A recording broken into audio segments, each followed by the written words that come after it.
ശരി സുഹേൽ, ഇപ്പോൾ MCA നാസർ കൂടി കൂടുതൽ വിശദാംശങ്ങൾ നൽകാൻ ചേരുന്നുണ്ട്.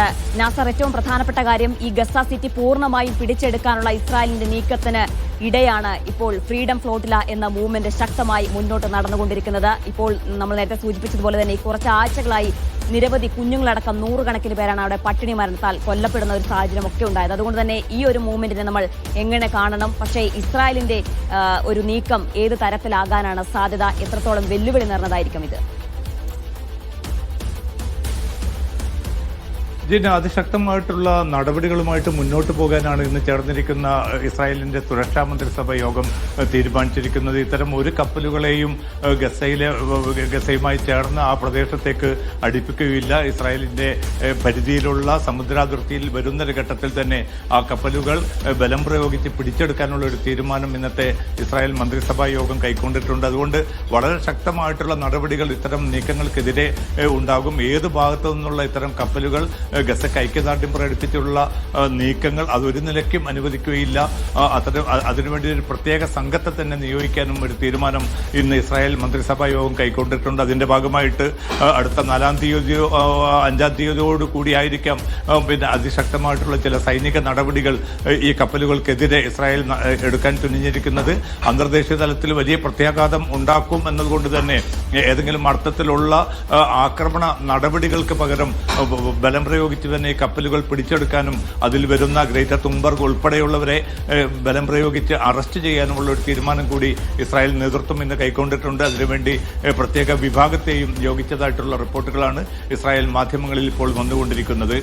ജീന, നാസർ, ഒപ്പം തന്നെ ഒരു പ്രത്യാശ നൽകുന്ന വാർത്ത നമ്മൾ കുറച്ച് ദിവസങ്ങളായി കേൾക്കുന്നത് വെടിനിർത്തൽ അല്ലെങ്കിൽ യുദ്ധം അവസാനിക്കുന്ന എന്ന തരത്തിലുള്ള വാർത്തകൾ വരുന്നുണ്ടായിരുന്നു, അത്തരത്തിലുള്ള ചർച്ചകൾ നടക്കുന്നുണ്ടായിരുന്നു. പക്ഷേ ഇപ്പോൾ ഈ ചേർന്ന മന്ത്രിസഭാ യോഗത്തിലുണ്ടാകുന്ന തീരുമാനം, ഒപ്പം തന്നെ ഈ ഫ്രീഡം ഫ്ലോട്ടിലടക്കമുള്ള കപ്പലുകളുടെ വരവിനെ തടയുന്നു. ഇസ്രായേലിന്റെ ഇത്തരത്തിലുള്ള നീക്കം എന്ത് സൂചനയാണ് നൽകുന്നത്? യുദ്ധം ഈ വർഷം അവസാനിക്കാനുള്ള സാധ്യത എത്രത്തോളമാണ്? അത് ഇസ്രായേലിനകത്ത് നിന്ന് ഈ ഭരണകൂടത്തിനെതിരെ ഉയരുന്ന പ്രതിഷേധം, അതൊക്കെ എങ്ങനെയാണ്? ഏതെങ്കിലും അർത്ഥത്തിൽ ഈ യുദ്ധം അവസാനിപ്പിക്കാനുള്ള ഒരു നീക്കവും തൽക്കാലം ഉണ്ടാകുന്നില്ല, അല്ലെങ്കിൽ ഇസ്രായേൽ അതിനുള്ള ഒരു താല്പര്യവും പ്രകടിപ്പിക്കുന്നില്ല എന്നുകൂടിയാണ് ഇന്ന് ചേർന്നിരിക്കുന്ന സുരക്ഷാ മന്ത്രിസഭാ യോഗത്തിന്റെ ആ യോഗ തീരുമാനങ്ങളും അതിൽ നടന്ന നടപടിക്രമങ്ങളും വ്യക്തമാക്കുന്നത്. സൈനിക മേധാവി തന്നെയും പറ്റുമെങ്കിൽ ഒരു വെടിനിർത്തലായിരിക്കും ഈ ഘട്ടത്തിൽ അഭികാമ്യം. അതല്ല എങ്കിലും വളരെ ഗുരുതരമായിട്ടുള്ള പ്രത്യാഘാതങ്ങളിലേക്ക് ഇസ്രായേൽ നീങ്ങുന്ന ഒരു സാഹചര്യം ഉണ്ടാകും. കാരണം ഗസയെ കീഴടക്കുക മാത്രമല്ല, അതിനെ സൈനികമായിട്ട് ഭരിക്കുക, അതിനെ മുന്നോട്ട് കൊണ്ടുപോവുക എന്നത് എളുപ്പമായിരിക്കുകയില്ല. നൂറുകണക്കിന് സൈനികർ കൊല്ലപ്പെടും. അതുകൊണ്ട് ഏറ്റവും നല്ല ഒരു ഓപ്ഷൻ എന്നത് ഹമാസുമായിട്ടൊരു വെടിനിർത്തലിൽ എത്തിച്ചേരുകയും അങ്ങനെ നിലവിലുള്ള 20-ലധികം വരുന്ന ബന്ദികളെ വിട്ടുകിട്ടാനുള്ള ഒരു സാഹചര്യം ഒരുക്കണമെന്ന നിർദ്ദേശമായിരുന്നു ഇസ്രായേലിന്റെ സൈനിക മേധാവി ഈ യോഗത്തിൽ വെച്ചത്. പക്ഷെ ആ നിർദ്ദേശം പൂർണ്ണമായിട്ട് തള്ളുകയും കൂടുതൽ ശക്തമായിട്ടുള്ള സൈനിക നടപടിയിലൂടെ തന്നെ ഗസ സിറ്റി പൂർണ്ണമായിട്ടും തങ്ങളുടെ പരിധിയിൽ വരുത്തണം എന്നൊരു നിർദ്ദേശമാണ് ഇസ്രായേൽ പ്രധാനമന്ത്രി നെതന്യാഹു നൽകിയതെന്നാണ് ഇസ്രായേൽ മാധ്യമങ്ങൾ ഇപ്പോൾ റിപ്പോർട്ട് ചെയ്യുന്നത്. അതുകൊണ്ട് ഈ വെടിനിർത്തലിന്റെ ഒരു സാധ്യത പൂർണ്ണമായിട്ട് മങ്ങിയിരിക്കുകയാണ് ഈ സുരക്ഷാ മന്ത്രിസഭ യോഗത്തോടുകൂടി. അതിന്റെ ഭാഗമായിട്ട് ഏതാണ്ട് 60,000 പുതിയ റിസർവ് സൈനികരുടെ റിക്രൂട്ടിങ്ങിന്റെ നാളെ തന്നെ തുടക്കം കുറിക്കാനുള്ള ഒരു തീരുമാനം കൂടി ഇസ്രായേൽ സേന ഇപ്പോൾ കൈക്കൊണ്ടതായിട്ടുള്ള റിപ്പോർട്ടുകളും പുറത്തു വരുന്നുണ്ട്. കാരണം 15,000 റിസർവ് സൈനികർ ഇപ്പോൾ തന്നെയുണ്ട്. 60,000 പേർ കൂടി ഉൾപ്പെടുന്ന ഒരു ഘട്ടത്തിൽ 15,000 വീതമുള്ള ഒരു പ്രത്യേക റെജിമെന്റുകളാക്കിയിട്ട് ഈ 5 റെജിമെന്റുകളാക്കി ഈ സേനയെ നിയോഗിക്കാനും അവരെ അതിർത്തി മേഖലകളിൽ വിന്യസിക്കാനുമാണ് ഇപ്പോൾ ഇസ്രായേൽ നേതൃത്വം തീരുമാനിച്ചതെന്നാണ് ലഭ്യമാവുന്ന റിപ്പോർട്ടുകൾ.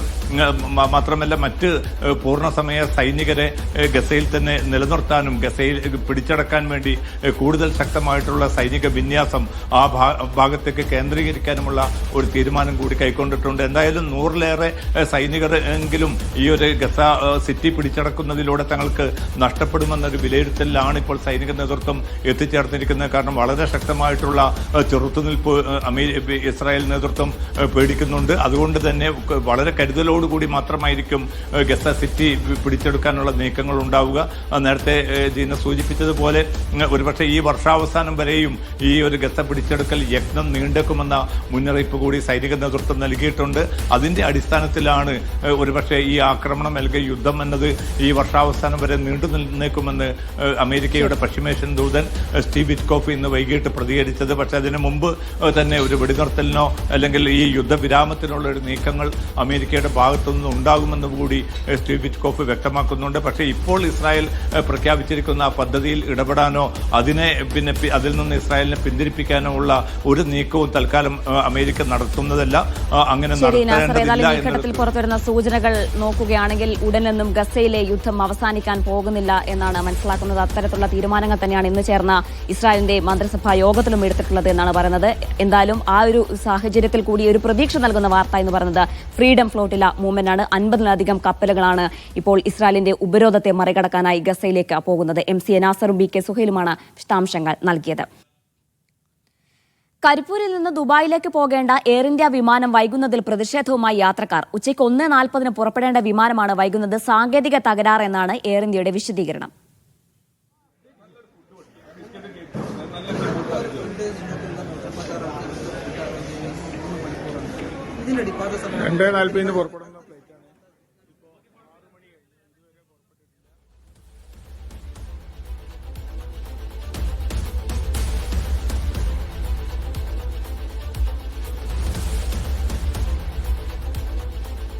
ഉച്ചയ്ക്ക് 1:40 പുറപ്പെടേണ്ട വിമാനമാണ് സാങ്കേതിക തകരാറെന്ന് പറഞ്ഞ് ഇതുവരെ പുറപ്പെട്ടിട്ടില്ല. യാത്രക്കാർ ശക്തമായി പ്രതിഷേധിക്കുകയാണ്. എയർ ഇന്ത്യയുടെ വിശദീകരണം ചില സാങ്കേതിക തകരാറുകൾ ഉണ്ട് എന്നാണ്. പക്ഷേ അത് പരിഹരിക്കാനും മണിക്കൂറുകൾ പിന്നിട്ടിട്ടും യാത്രക്കാർക്ക്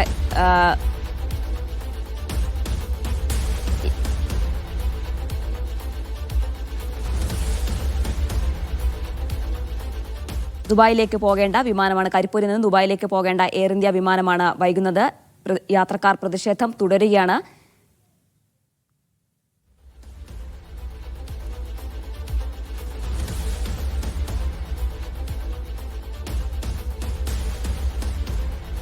ജംഷീർ കൊടിഞ്ഞിന്റെ വിശദാംശങ്ങൾ നൽകാൻ. ജംഷീർ, ഉച്ചയ്ക്ക് 1:40 പുറപ്പെടേണ്ട വിമാനമാണ്. പക്ഷേ ഇതുവരെയും ഈ സാങ്കേതിക തകരാർ പരിഹരിച്ചിട്ടില്ല എന്നാണോ? എന്താണ് എയർ ഇന്ത്യ പറയുന്നത്? യാത്രക്കാർ ഇപ്പോൾ അവിടെ തുടരുന്നുണ്ടോ? പ്രതിഷേധം തുടരുകയാണോ? ജീന, ഇന്ന് 1:40 ഉച്ചയ്ക്ക് 1:40 പുറപ്പെടേണ്ട എയർ ഇന്ത്യ വിമാനമാണ് വൈകിയത്. ദുബായിലേക്ക് പുറപ്പെടേണ്ട വിമാനമായിരുന്നു. രാത്രി ഏറെ വൈകിയും യാത്രക്കാർ അവിടെ തുടരുന്ന ഒരു സാഹചര്യം ഉണ്ടായിരുന്നു.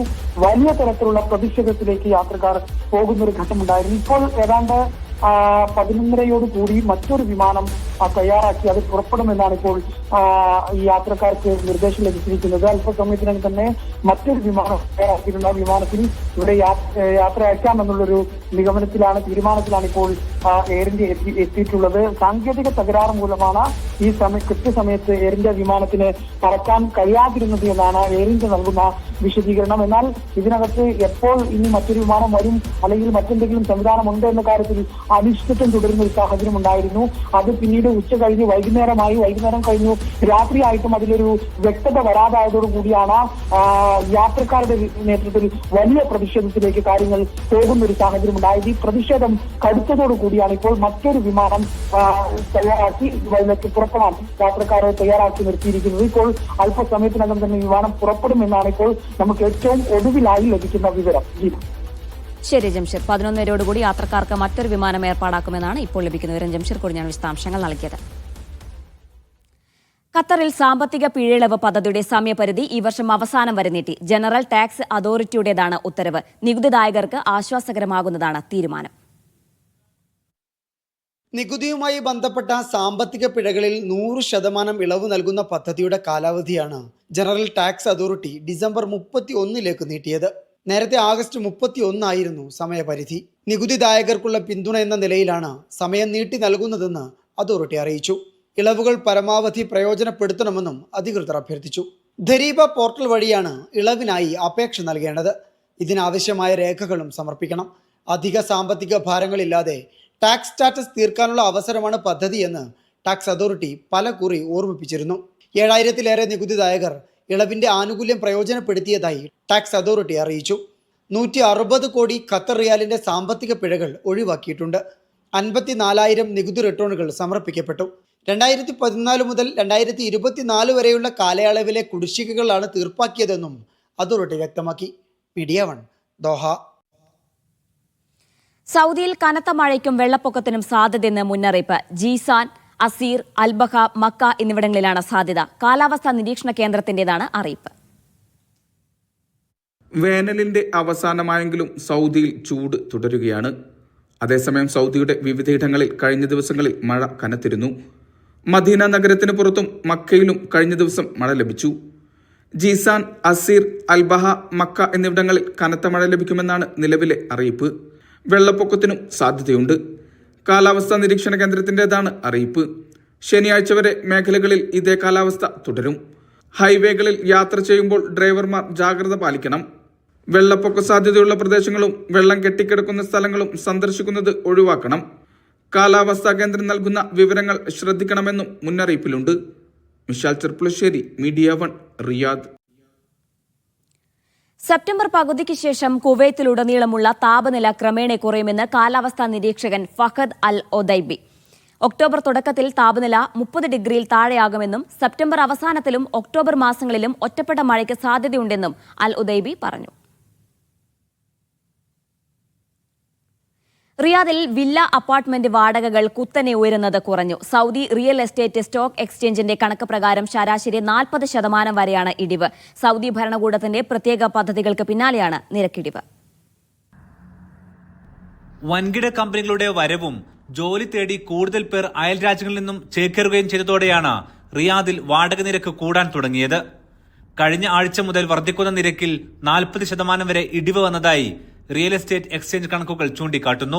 സൗദി കിരീടാവകാശിയുടെ നിർദ്ദേശപ്രകാരം ഒഴിഞ്ഞുകിടക്കുന്ന റിയാദിലെ ഭൂപ്രദേശത്തിന് വൻ നികുതി ചുമത്താനും തുടങ്ങിയിട്ടുണ്ട്. ഇതോടെ ഭൂമിയിൽ കെട്ടിടം പണിയാൻ ഉടമസ്ഥർ നിർബന്ധിതരാകും. ഇതും വരും മാസങ്ങളിൽ വാടക വർധന തടയാൻ സഹായിക്കുമെന്നാണ് ഭരണകൂടത്തിന്റെ പ്രതീക്ഷ. മലയാളി പ്രവാസികൾ താമസിച്ചിരുന്ന പ്രതിവർഷം 12,000 റിയാൽ എന്ന കുറഞ്ഞ നിരക്കിലുള്ള കെട്ടിടങ്ങൾക്ക് 5,000 മുതൽ 7,000 റിയാൽ വരെയാണ് വർദ്ധിച്ചത്. ഇടത്തരം കെട്ടിടങ്ങൾക്ക് നിരക്ക് 15 നിന്നും 22 മുകളിലേക്കെത്തി. 20,000 റിയാലിന് മുകളിലേക്കുള്ള കെട്ടിടങ്ങൾക്ക് ഇരട്ടിയോളമാണ് നിരക്കുകൾ വർദ്ധിച്ചത്.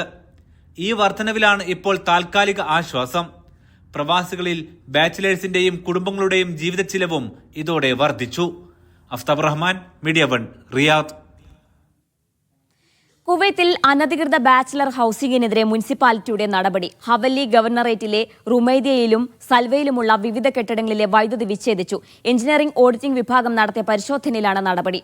വൈദ്യുതി, ആഭ്യന്തര മന്ത്രാലയം എന്നിവയുമായി ഏകോപിപ്പിച്ചാണ് പരിശോധനകൾ.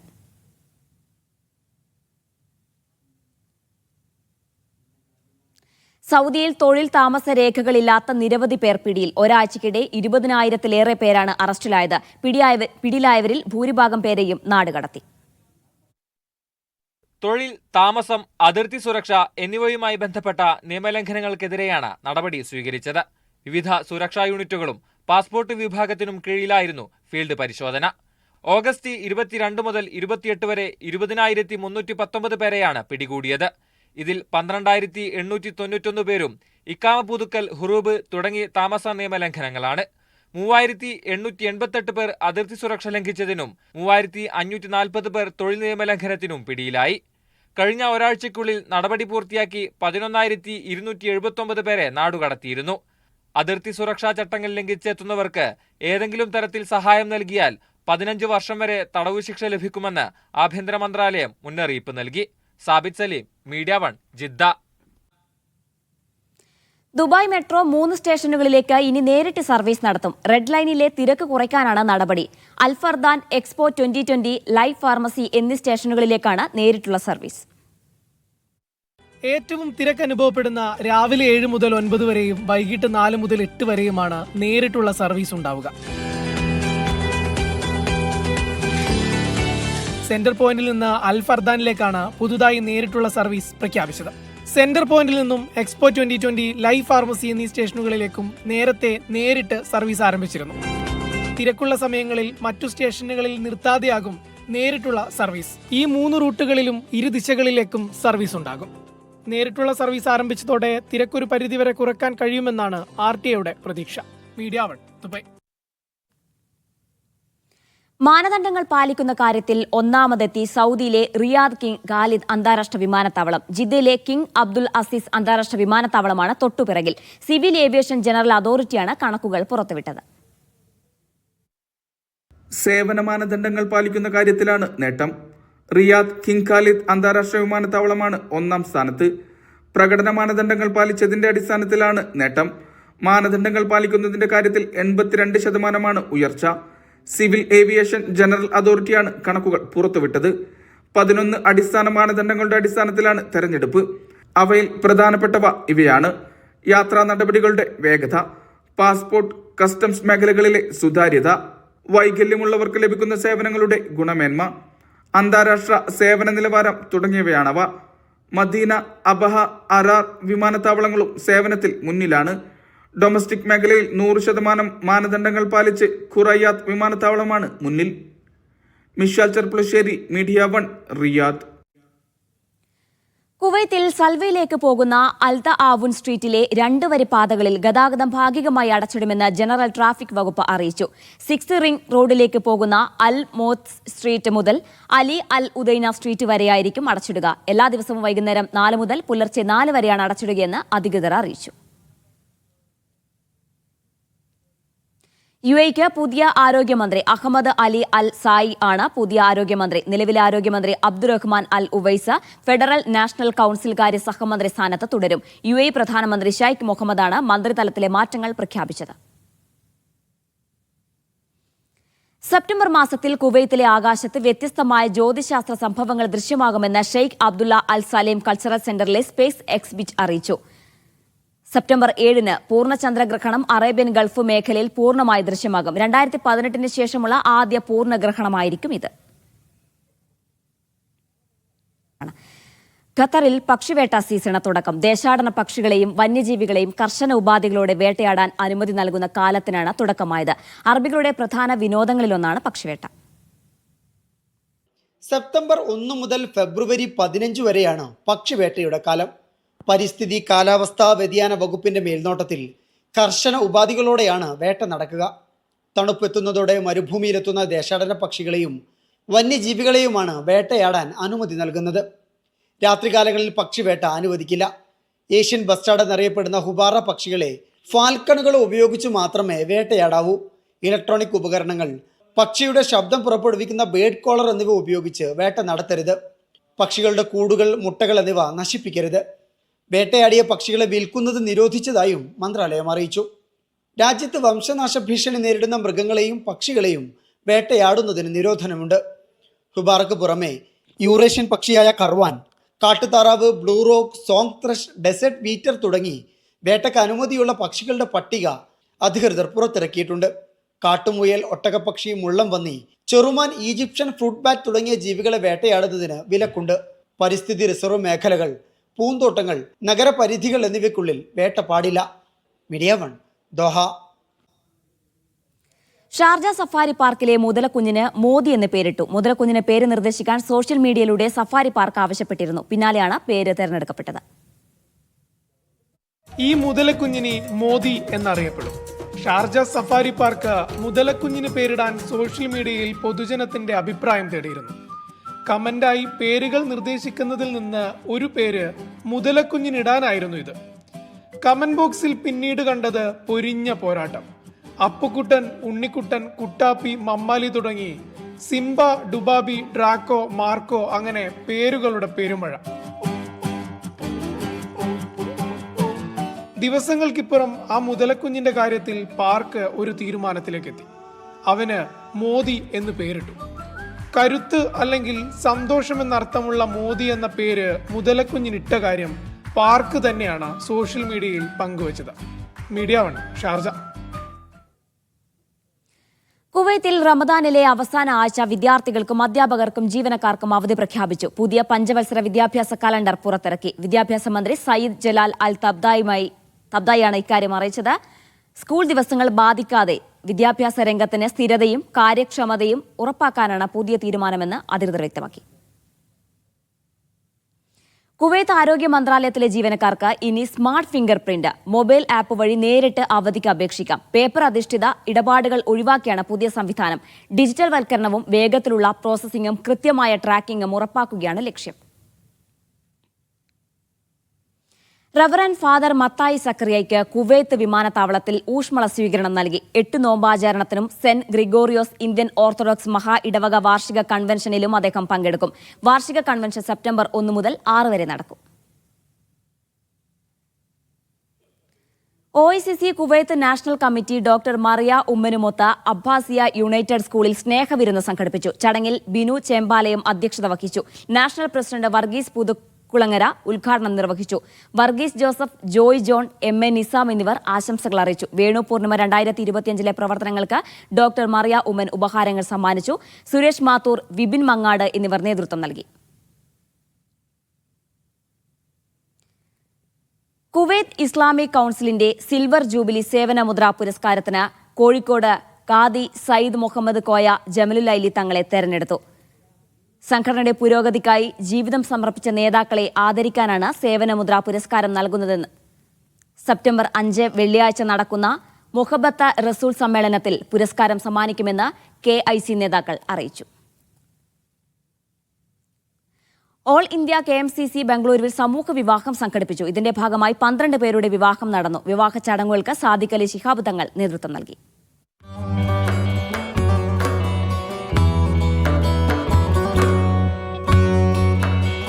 ഓൾ ഇന്ത്യ KMCCയുടെ 8ാമത് സീസൺ സമൂഹ വിവാഹത്തിൽ 12 നവകുടുംബങ്ങൾക്കാണ് ജീവൻ നൽകിയത്. All India KMCC Bengaluru central committee Shihab Thangal centre for humanity സംഘടിപ്പിച്ച 8ാമത് സമൂഹ വിവാഹത്തിന് മുസ്ലിം ലീഗ് അധ്യക്ഷൻ സാദിഖ് അലി ശിഹാബ് തങ്ങൾ നേതൃത്വം നൽകി.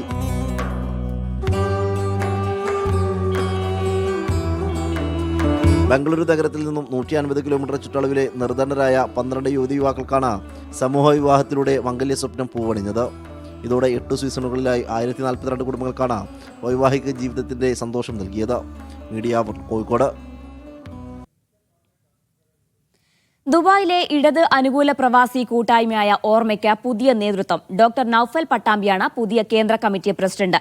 ജനറൽ സെക്രട്ടറിയായി ഷിജു ബഷീറിനെ തെരഞ്ഞെടുത്തു. ഫിറോസ് തളിക്കുളമാണ് ട്രഷറർ. ജിജിത അനിൽകുമാർ, അംബുജാക്ഷൻ, കാവ്യ സനത്ത്, നവാസ് എന്നിവരാണ് മറ്റു ഭാരവാഹികൾ. ദുബായിൽ നടന്ന സെൻട്രൽ സമ്മേളനമാണ് പുതിയ ഭാരവാഹികളെ തെരഞ്ഞെടുത്തത്.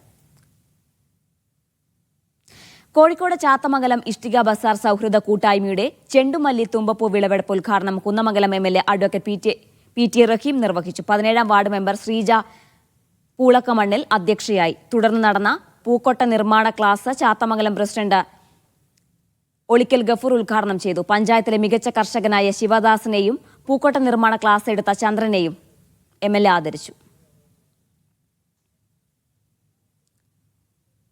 സൗദിയിൽ ദക്ഷിണ കേരള ഇസ്ലാമിക് സെന്റർ മീലാദ് ക്യാമ്പയിൻ സംഘടിപ്പിക്കുന്നു. റബിയുൽ അവൽ അവസാനം വരെയാണ് ആഘോഷ പരിപാടികൾ. 70ാം വാർഷികത്തിന്റെ ഭാഗമായി 1 വർഷം നീണ്ടു നിൽക്കുന്ന പരിപാടികളായിരിക്കും സംഘടിപ്പിക്കുക. ദക്ഷിണ കേരള ജമിയത്തുൽ ഉലമയുടെ പ്രവാസി ഘടകത്തിന് കീഴിലാണ് മീലാദ് ക്യാമ്പയിനും 2ാം വാർഷികവും ആഘോഷിക്കുന്നത്. ഈ വരാൻ പോകുന്ന ജനുവരി 10 റാലിയും പൊതുസമ്മേളനവും നമ്മുടെ കേരളത്തെ സംബന്ധിച്ചിടത്തോളം മതകീയ മേഖലയിൽ നിന്നുള്ള ഒരു ശക്തമായിട്ടുള്ള ഒരു കാൽവയ്പായിരിക്കുമെന്ന് ഞങ്ങൾക്ക് അഭിമാനത്തോടുകൂടി പറയാൻ സാധിക്കും. അടുത്ത വർഷം ജനുവരി 19 ആശ്രാമ മൈതാനിയിൽ 1 ലക്ഷത്തിലേറെ പേർ പങ്കെടുക്കുന്ന റാലിയും പൊതുസമ്മേളനവും നടക്കുമെന്ന് ദക്ഷിണ കേരള ജമിയത്തുൽ ഉലമ സംസ്ഥാന സെക്രട്ടറി CA മൂസമൗലവി പറഞ്ഞു. ഉറച്ച ആദർശം ഒരുമയുള്ള ഉമ്മത്ത് എന്ന തലക്കെട്ടിൽ നാട്ടിലും വിദേശത്തുമായി വിവിധ പരിപാടികൾ നടന്നുവരുന്നുണ്ട്. DKICC global president Sharafuddin Baqavi Chungappara, Abdul Kalam Moulavi Ambalamkunnu, Sayyid Muhammad Kashifi Kanjirappally, Ali Thekkumthode എന്നിവർ വാർത്താസമ്മേളനത്തിൽ പങ്കെടുത്തു. Media 1 Jeddah. പത്തേമാരി പ്രവാസി മലയാളീസ് അസോസിയേഷൻ ബഹ്റൈൻ ചാപ്റ്ററിന്റെ ആഭിമുഖ്യത്തിൽ പ്രവാസികൾക്കായി സൗജന്യ മെഡിക്കൽ ക്യാമ്പ് സംഘടിപ്പിച്ചു. മനാമ അൽ മെഡിക്കൽ സെന്ററുമായി സഹകരിച്ച് നടന്ന ക്യാമ്പിൽ 170-ൽ പരം പേർ പങ്കെടുത്തു. പ്രസിഡന്റ് അനീഷ് ആലപ്പുഴ ഉദ്ഘാടനം ചെയ്ത ചടങ്ങിൽ സനോജ് ഭാസ്കരൻ, അജ്മൽ കായംകുളം എന്നിവർ സംസാരിച്ചു. ഷൈഖോയ അൽ കാസിമി അസോസിയേഷൻ ഉംറ യാത്ര സംഘടിപ്പിക്കുന്നു. ഡിസംബർ 24-ന് കുവൈറ്റിൽ നിന്ന് പുറപ്പെടുന്ന സംഘം ജനുവരി 2-ന് മടങ്ങിയെത്തും. യാത്രയ്ക്ക് പാനിപ്ര ഇബ്രാഹിം ഉസ്താദ് നേതൃത്വം നൽകും. രജിസ്ട്രേഷൻ ആരംഭിച്ചതായി ഭാരവാഹികൾ അറിയിച്ചു.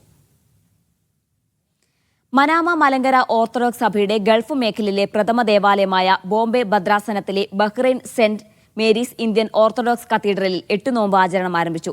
8 നോമ്പ് സമാപന ദിനമായ ഞായറാഴ്ച വൈകിട്ട് മുതൽ സന്ധ്യാ നമസ്കാരം, വിശുദ്ധ കുർബാന, മധ്യസ്ഥ പ്രാർത്ഥന, പ്രദക്ഷിണം, ആശീർവാദം, നേർച്ച എന്നിവ നടക്കും.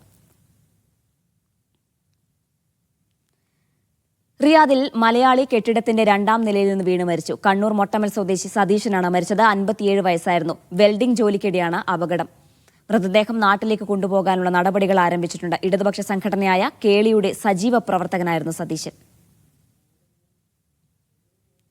ദുബായ് KMCC നടപ്പാക്കുന്ന വെൽഫെയർ സ്കീമിന് പുതിയ ആപ്പും ലോഗോയും പുറത്തിറക്കി. 20 വർഷമായി തുടരുന്ന പദ്ധതി ഇനി മുതൽ പ്രവാസി വെൽഫെയർ സൊസൈറ്റി എന്ന പേരിൽ കേരളത്തിൽ രജിസ്റ്റർ ചെയ്താണ് പ്രവർത്തിക്കുകയെന്ന് ഭാരവാഹികൾ അറിയിച്ചു. ദുബായ് ഫോക്ലോർ തിയേറ്ററിൽ നടന്ന വെൽഫെയർ മീറ്റ് പാണക്കാട് അബ്ബാസ് അലി ശിഹാബ് തങ്ങൾ ഉദ്ഘാടനം ചെയ്തു.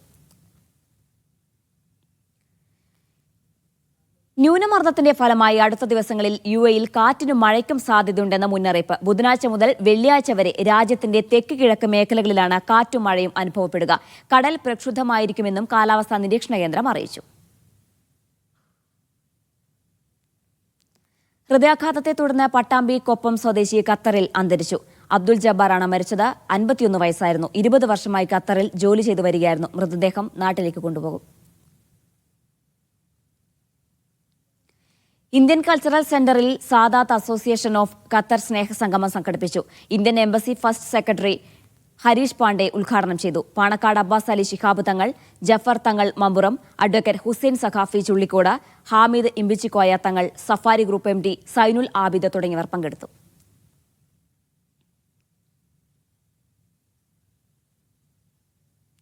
നിക്ഷേപ മേഖലയിലെ സഹകരണം ശക്തിപ്പെടുത്തുന്നതിന്റെ ഭാഗമായി ഇന്ത്യയിൽ ഓഫീസ് തുറക്കാൻ ഖത്തർ ഇൻവെസ്റ്റ്മെന്റ് അതോറിറ്റി ഓഗസ്റ്റ് അവസാന വാരം ന്യൂഡൽഹിയിൽ ചേർന്ന ഇന്ത്യ ഖത്തർ ഉന്നതതല സമിതി ഇക്കാര്യം ചർച്ച ചെയ്തു. ഇന്ത്യയിൽ $10 ബില്യൺ ഭാവി നിക്ഷേപവുമായി ബന്ധപ്പെട്ട മേൽനോട്ട ചുമതല പുതിയ ഓഫീസ് നിർവഹിക്കും.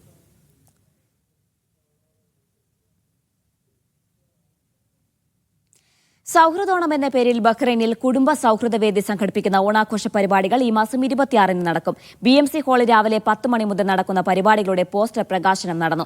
ഓണസദ്യയും വിവിധ കലാപരിപാടികളും നടക്കും. ഓണാഘോഷങ്ങളുടെ ഭാഗമായി സൗദിയിലെ സിറ്റി ഫ്ലവർ ജുബൈൽ ഹൈപ്പർ മാർക്കറ്റിൽ പായസ മത്സരം സംഘടിപ്പിച്ചു. രാജ് കലേഷ് മുഖ്യാതിഥിയായി പങ്കെടുത്ത പരിപാടിയിൽ 1ാം സമ്മാനം റുക്സാന സമീർ കരസ്ഥമാക്കി. സാമൂഹ്യ സാംസ്കാരിക ജീവകാരുണ്യ രംഗത്തെ നിരവധി പേർ പരിപാടിയുടെ ഭാഗമായി. ഓണം പൊന്നോണം കല്ലുവിനൊപ്പം എന്ന പേരിലായിരുന്നു ആഘോഷ പരിപാടികൾ. ജുബൈൽ സിറ്റി ഫ്ലവറിൽ സംഘടിപ്പിച്ച പരിപാടിയിൽ വിവിധ കലാമേഖലകളിൽ കഴിവ് തെളിയിച്ച രാജ് കലേഷ് മുഖ്യ അതിഥിയായി. ആഘോഷ പരിപാടിയുടെ ഭാഗമായി ഒരുക്കിയ പായസ മത്സരത്തിൽ അപൂർവ ഇനം പായസങ്ങൾ അണിനിരന്നു. തെങ്ങിൻ പൂക്കുല പായസം, ദശപുഷ്പ പായസം തുടങ്ങി വ്യത്യസ്ത പായസങ്ങളാണ് വിളമ്പിയത്.